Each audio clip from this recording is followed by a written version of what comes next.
올해 2.5%, 내년 1.6%. 정부가 예상한 경제 성장률 전망치입니다.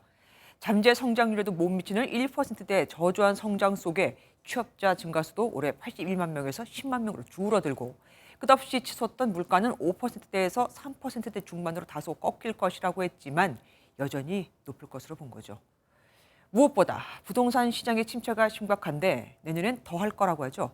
정부가 지난 정부에서 대폭 강화됐던 다주택자 세금 규제를 풀고 실거주 의무를 완화하며 아파트 등록 임대 사업도 부활시키기로 했습니다. 먼저 배준일 기자가 보도합니다. 4,000세대에 달하는 서울 마포구의 한 아파트입니다. 이 아파트의 전용 84제곱미터는 2년 전 가격보다 2억 원 떨어진 16억 원의 매물이 나와 있지만 두 달째 거래가 이루어지지 않고 있습니다. 15억 원 이상 대출 규제가 풀렸지만 또 다른 한 축인 다주택자는 여전히 대출이 나오지 않아 거래가 살아나지 않는 겁니다. 다주택자들은 거의 안 사죠. 굳이 살려고 하진 않죠. 자금 조달 문제고 대출도 문제고 취득세도 문제였고.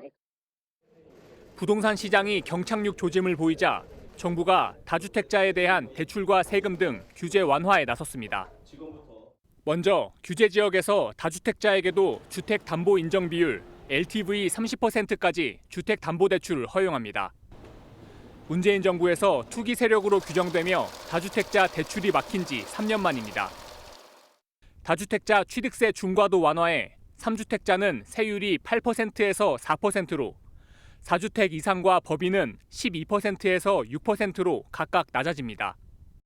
양도세 중과 배제 조치도 24년 5월까지 1년 더 연장됩니다.